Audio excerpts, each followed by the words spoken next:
तुम जानते हो वो कौन सी चीज है जो हमें सबसे मुख्तलिफ बनाती है?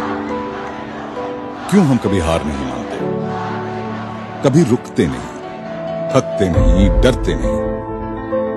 क्योंकि हम एक जिंदा दिल कौम है जिसकी पहचान है हमारा जज्बा और ना टूटने वाला इरादा।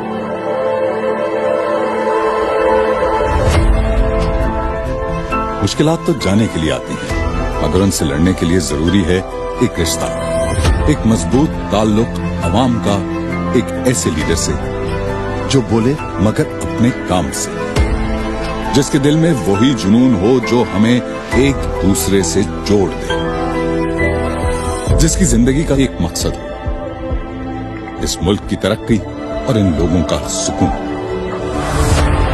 कामयाबी का रास्ता अब मुश्किल नहीं है क्योंकि हमने आगे बढ़ना सीख लिया है, हर तूफान से लड़ना सीख लिया है और अब हर बड़े मैदान को फतह करना, अपनी तकदीर अब हम खुद लिखेंगे। ये 100 दिन इस नई शहर के हैं, ये 100 दिन एक नए सफर के आगाज के हैं, ये 100 दिन हम सबके ख्वाब, हम सबकी मेहनत, हम सबकी कामयाबी के हैं, ये 100 दिन पाकिस्तान के हैं।